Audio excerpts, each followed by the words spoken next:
Shalom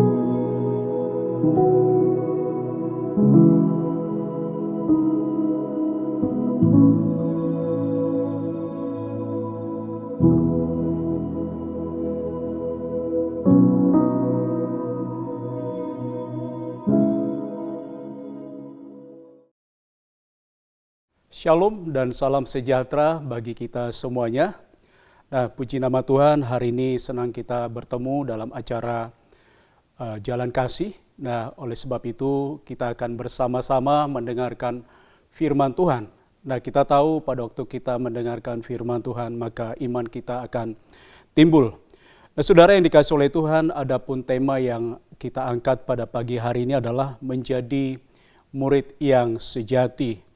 Oleh sebab itu, saya mengajak kita bersama-sama untuk melihat satu ayat di dalam Alkitab kita yang terambil di dalam Yohanes 8 ayat 31. Mari Bapak Ibu Saudara yang terkasih, kita lihat ayat ini secara bersama-sama. Di sana dituliskan seperti ini. Maka katanya kepada orang-orang Yahudi yang percaya kepadanya, "Jikalau kamu tetap dalam firman-Ku, kamu benar-benar adalah muridku."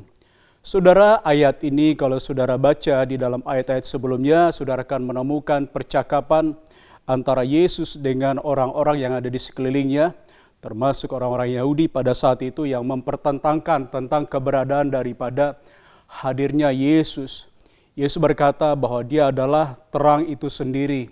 Yesus berkata bahwa dia adalah utusan Bapa. Namun orang-orang yang ada di sekelilingnya pada saat itu tidak percaya. Namun kepada sebagian yang percaya kepada perkataan daripada Yesus bahwa dia adalah utusan Bapa, bahwa dia adalah terang itu sendiri, maka dia berkata seperti yang dikatakan dalam Yohanes 8 ayat 31 tadi, sekali lagi saya bacakan buat kita. Maka katanya kepada orang-orang Yahudi yang percaya kepadanya. Ya, jadi Yesus hanya mengatakan kepada yang percaya saja kepadanya. Jikalau kamu tetap dalam firman-Ku, kamu benar-benar adalah muridku. Saudara lihat ya bahwa di sana dituliskan, kamu adalah benar-benar muridku. Nah, kata murid Bapak Ibu Saudara itu diambil dari dua kata, baik dalam perjanjian lama maupun perjanjian baru. Kata dalam perjanjian lama itu diambil dari kata archar, ya. Kemudian dalam perjanjian baru diambil dari kata mimetes. Archar itu artinya adalah pursue, mengejar. Jadi yang dimaksudkan adalah bahwa para pengikut, bahwa orang-orang umat itu mengejar sesuatu yang betul-betul pasti dalam kehidupan mereka. Tentu saja yang dimaksudkan adalah mengejar Tuhan. Nah, saudara, di dalam perjanjian baru kata murid itu dimaksudkan adalah atau diterjemahkan sebagai meniru. Mengejar dan meniru siapa yang patut dan yang pantas untuk dikejar. Tentu saja di dalam Alkitab satu-satunya pribadi yang pantas untuk dikejar itu adalah Tuhan itu sendiri. Yang patut untuk ditiru itu adalah Tuhan itu sendiri. Itu sebabnya dalam Matius 5 ayat 48 dikatakan seperti ini. Karena itu haruslah kamu sempurna sama seperti Bapamu yang di surga adalah sempurna. Nah, kenapa kita harus mengejar? Kenapa kita harus meniru Tuhan itu sendiri? Karena satu-satunya pribadi di dunia ini, di muka bumi ini, di alam semesta yang sempurna itu hanya Tuhan itu sendiri. Nah, saudara yang dikasihi oleh Tuhan, konsep pengikut di dalam Alkitab atau konsep mengikut di dalam Alkitab itu sangat berbeda dengan konsep mengikut yang didefinisikan oleh dunia ini. Kalau di dalam Alkitab sekali lagi dimaksudkan adalah mengejar, meniru. Dengan tujuan apa saudara? Mereka mengalami apa yang mereka kejar. Mereka mengalami apa yang mereka tiru. Kalau kita mengejar Tuhan, kita meniru Tuhan, artinya apa? Kita mengalami, kita berjalan bersama-sama dengan Tuhan. Kalau dunia berbeda saudara, di mana letak perbedaannya? Saudara, ada orang bangga menjadi follower dari seorang figur, seorang tokoh. Tetapi apakah seorang follower, seorang pengikut ini mengenal siapa yang dia kejar? Mengenal dan mengalami perjalanan daripada figur tersebut. Ada orang yang begitu bangga berkata bahwa saya adalah pengikut si A, pengikut si B. Tetapi sekali lagi, konsep mengikut yang dikatakan dalam Alkitab adalah kita mengalami perjalanan bersama-sama dengan yang kita ikuti. Bapak Ibu Saudara yang dikasihi oleh Tuhan, Yesus itu mengingatkan kepada kita sekali lagi siapa yang benar-benar murid. Jadi sekali lagi kalau kita lihat di dalam Yohanes 8 ayat 31, jikalau kamu tetap dalam firman-Ku, kamu benar-benar adalah murid-Ku. Kamu benar-benar adalah murid-Ku. Jadi Bapak Ibu Saudara, bukan sekedar murid, bukan sekedar pengikut. Karena arti daripada sekedar itu adalah sesuatu yang bernilai rendah. Sekedar itu sebenarnya dimasukkan adalah dia tidak memiliki isi yang kuat, tidak memiliki isi yang kokoh dalam pengikutannya. Bapak Ibu Saudara yang dikasihi oleh Tuhan, kita tahu di dalam Alkitab bahwa ada murid yang memiliki pengikutan akan Tuhan sekedar mengikut Tuhan. Yudas, salah satu dari 12 murid Tuhan Yesus, imannya kandas oleh karena apa saudara? Dia hanya sekedar mengikut Tuhan. Dia lebih berpikir tentang uang, dia lebih berpikir tentang keuntungannya sendiri. Oleh karena apa saudara? Oleh karena sekali lagi dia tidak mengerti siapa yang dia ikuti. Demikian juga ada tokoh lain di dalam Alkitab. Ada yang bernama Himeneus, ada yang bernama Alexander.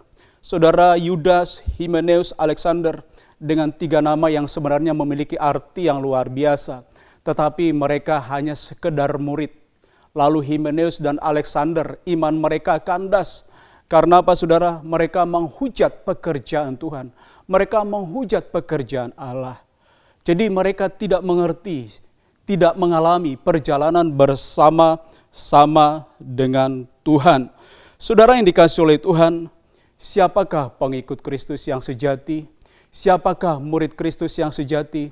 Murid Kristus yang sejati adalah mereka yang mengalami perjalanan berjalan bersama-sama dengan Tuhan.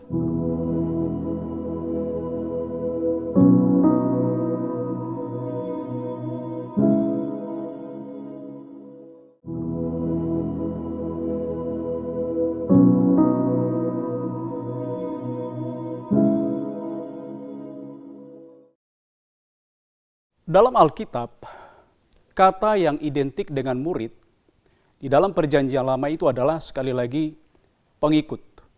Mari kita lihat bersama-sama di dalam satu ayat Bilangan 32 ayat 11 sampai 12. Bahwasanya orang-orang yang telah berjalan dari Mesir yang berumur 20 tahun ke atas tidak akan melihat negeri yang kujanjikan dengan bersumpah kepada Abraham, Ishak dan Yakub. Oleh karena mereka tidak mengikut aku dengan sepenuh hatinya, kecuali Kaleb bin Yefune orang Kenas itu, Yosua bin Nun, sebab keduanya mengikut Tuhan dengan sepenuh hatinya. Saudara yang terkasih, ini adalah ayat di mana pada waktu orang Israel berjalan dari Mesir menuju tanah perjanjian. Nah, saudara, dalam perjalanan itu Tuhan melakukan penyaringan. Kita lihat bersama-sama dari sekian banyak orang Israel yang sampai ke tanah perjanjian, hanyalah mereka yang berusia 19 tahun ke bawah dan mereka yaitu Yosua dan Kaleb itu saja yang sampai ke tanah perjanjian. Kita sudah tahu bersama-sama berapa tahun orang Israel di padang gurun, selama 40 tahun. Saudara, rambut kita boleh sama hitam, kita duduk sama rendah, tapi isi hati siapa yang tahu. Sama saudara, orang Israel ikut Tuhan, tetapi ternyata dalam kepengikutan mereka kepada Tuhan, tidak semua yang ikut Tuhan itu ikut secara sungguh-sungguh. Artinya apa? Tidak semua murid itu adalah murid yang sungguh-sungguh. Kita melihat di sana dituliskan, kecuali Kaleb bin Yefune, orang Kenas itu, Yosua bin Nun, sebab keduanya mengikut Tuhan dengan sepenuh hati. Jadi orang Israel semuanya ikut Tuhan. Tapi apa yang membedakan Bapak Ibu Saudara? Sekali lagi yang membedakan adalah apakah mereka ikut Tuhan dengan hati. Sebab di sana dikatakan kedua pribadi ini, yaitu Yosua dan Kaleb, ikut Tuhan dengan sepenuh hati. Saudara, kita akan lihat apa sih dimaksudkan seorang murid, seorang pengikut ikut Tuhan, mengikut dengan sepenuh hati. Kenapa mereka sampai kepada tanah yang dijanjikan oleh Tuhan, yaitu tanah perjanjian. Mari kita lihat bersama-sama di dalam Bilangan pasal 13 ayat 30. Di dalam Bilangan pasal 13 ayat 30, di sana dituliskan, pada waktu Musa itu mengutus orang Israel, mengutus para pengintai untuk melihat apa yang ada di padang gurun, di tanah perjanjian maksud saya. Lalu 12 pengintai ini memberikan laporan kepada Musa. Terbagi laporannya, saudara. 10 orang memberikan laporan yang demikian. Nah, 2 orang, saudara, yaitu Yosua dan Kaleb, memberikan laporan yang demikian. Seperti apa yang dikatakan oleh Yosua dan Kaleb? Mari kita lihat Bilangan 13 ayat 30. Di sana dikatakan, kemudian Kaleb mencoba menenteramkan hati bangsa itu di hadapan Musa. Katanya, tidak, kita akan maju dan menduduki negeri itu sebab kita pasti akan mengalahkannya. Saudara lihat, Yosua dan Kaleb berkata, kita harus maju sebab kita pasti akan mengalahkannya. Saudara, apa yang dikatakan oleh Yosua dan Kaleb, saudara, di hadapan Musa, saudara, seorang murid yang sejati itu dapat dilihat dari perkataannya. Dari perkataan. Dalam situasi yang sulit kita akan melihat ketika orang Israel waktu itu mereka diperhadapkan dengan orang-orang enak yang besar dan tinggi-tinggi badannya. Dan sebagian besar para pengintai takut. Tapi 2 orang ini berkata, tidak, kita akan dapat mengalahkan. Kita pasti dapat mengalahkannya. Saudara, sekali lagi, perkataan seorang murid sejati itu penuh dengan ketenteraman. Di tengah situasi, di tengah permasalahan, perkataan mereka adalah perkataan-perkataan iman. Kita lihat sekali lagi di dalam ayat 31, ketika 10 pengintai ini, saudara, membuat orang Israel itu, saudara, merasa takut, enggan untuk pergi. Tetapi 2 orang ini, saudara, penuh perkataan firman Allah. Saudara, di dalam 1 Korintus 11 ayat 1, ini Paulus pernah berkata seperti ini. Jadilah pengikutku sama seperti aku juga menjadi pengikut Kristus. Nah, kenapa, saudara, seorang murid sejati itu berani maju? Karena mereka mendengar, mereka mengikuti pribadi yang sungguh-sungguh ada dalam kehidupan mereka. Dan Paulus berkata seperti ini, jadilah pengikutku sama seperti aku menjadi pengikut Kristus. Jadi seorang murid sejati adalah seseorang yang mendengarkan apa kata gurunya, apa kata Tuhannya. Nah, Paulus, saudara, ini mendengarkan apa kata gurunya. Sehingga dia berani berkata, jadilah pengikutku. Dalam rumah tangga, seorang suami, seorang ayah harus berani berkata, nak, ikuti apa yang aku lakukan. Ikuti apa yang menjadi teladanku. Kenapa seorang suami berani berkata demikian? Seorang suami berani berkata demikian karena dia memiliki jaminan daripada Tuhan. Dia mengikut Tuhan yang adalah sang guru. Kalau seorang suami perkataannya adalah marah-marah, seorang suami kehadirannya di dalam rumah membuat anak dan istri takut, membuat anak istri, saudara, merasa tidak nyaman dalam rumah, berarti ada sesuatu yang salah. Yosua dan Kaleb, saudara, kenapa dari mulut mereka keluar perkataan-perkataan yang menenteramkan orang lain, sementara di hadapan mereka ada masalah yang besar. Sekali lagi, ini yang dimaksudkan, mengikut Tuhan dengan sepenuh hati. Itu artinya apa, saudara? Mereka menjadikan hidup mereka sebagai teladan bagi orang lain. Puji nama Tuhan, Bapak Ibu Saudara, kita percaya pada waktu kita mendengarkan firman Tuhan, maka perkataan-perkataan yang keluar daripada mulut bibir kita itu adalah perkataan-perkataan yang membuat orang lain itu merasa nyaman, orang lain itu merasa tentram. Kehadiran kita dalam rumah tangga akan membuat suasana dalam rumah tangga juga terasa tentram, terasa nyaman.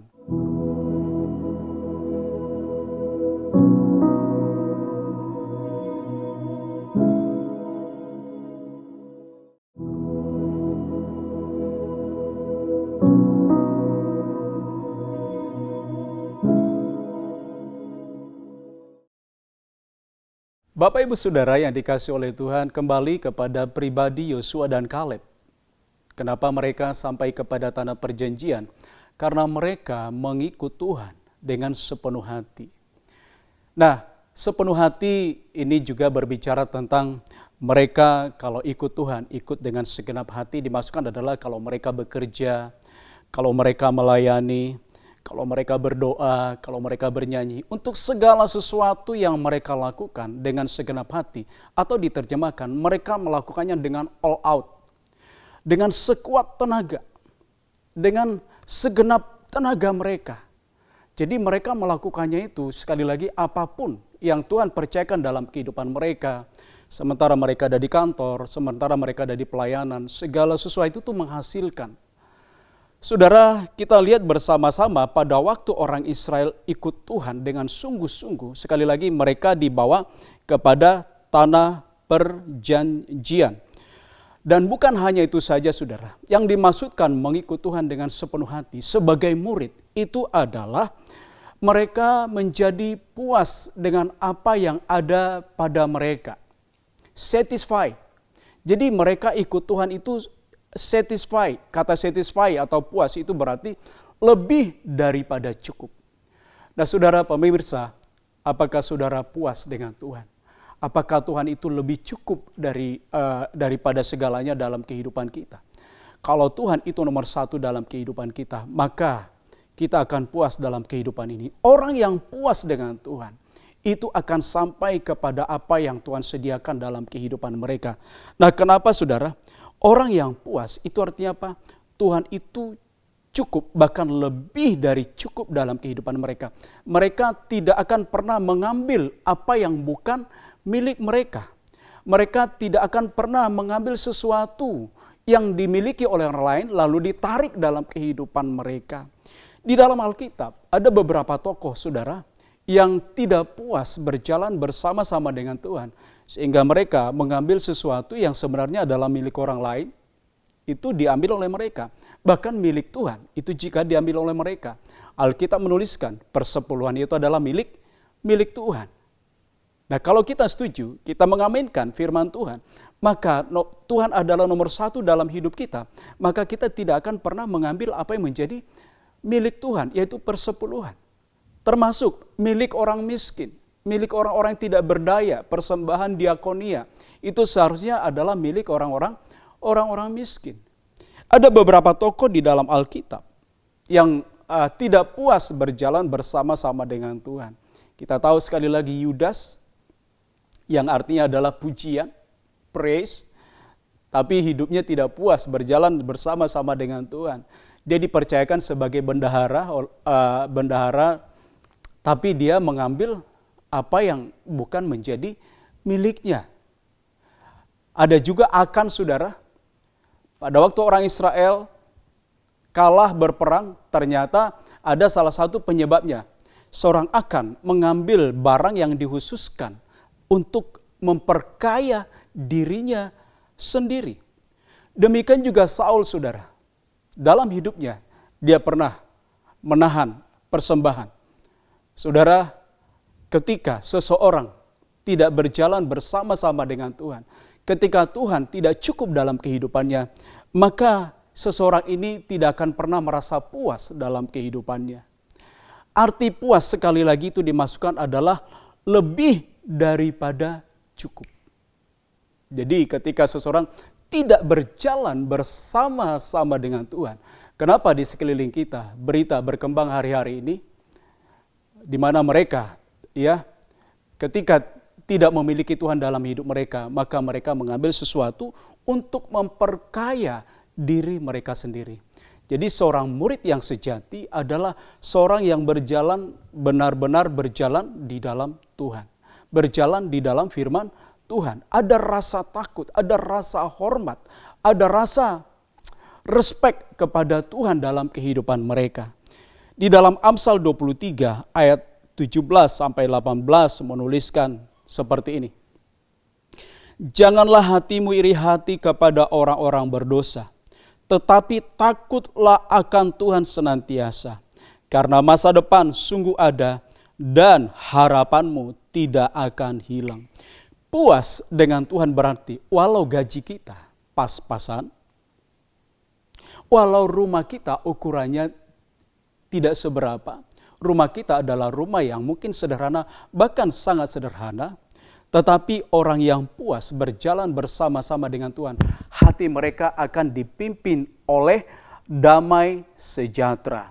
Hati mereka akan dipimpin oleh sukacita. Inilah ciri daripada mereka yang berjalan bersama-sama dengan Tuhan. Murid yang sejati adalah murid yang berjalan di mana Tuhan ada, di situ mereka juga ada. Jadi Amsal 23:17-18 tadi berkata, jangan iri kepada orang-orang yang berdosa. Nah, orang berdosa kadang-kadang kalau kita lihat ya Bapak Ibu, hidup mereka bisa lebih kaya, hidup mereka bisa lebih cukup daripada kita. Tetapi Alkitab berkata, kita mesti takut akan Tuhan. Kita mesti takut akan Tuhan. Kenapa? Kepada murid yang sejati, yaitu murid yang takut akan Tuhan, yang puas berjalan bersama-sama dengan Tuhan, mereka memiliki masa depan. Bahkan dikatakan masa depan mereka itu sungguh ada. Harapan mereka itu tidak akan pernah hilang. Pemazmur pernah berkata seperti ini, meskipun singa muda merana kelaparan, tetapi orang yang sungguh-sungguh takut akan Tuhan, mereka itu dipelihara oleh Tuhan. Keturunan mereka, anak cucu mereka pasti dipelihara oleh Tuhan. Nah saudara yang terkasih, kita telah melihat seperti apa murid yang sejati, seperti apa pengikut Tuhan yang sejati. Mereka adalah orang yang sungguh-sungguh berjalan di dalam kebenaran firman Tuhan. Dan orang ini adalah murid-murid Tuhan yang sejati. Puji nama Tuhan, Tuhan Yesus memberkati kita semuanya.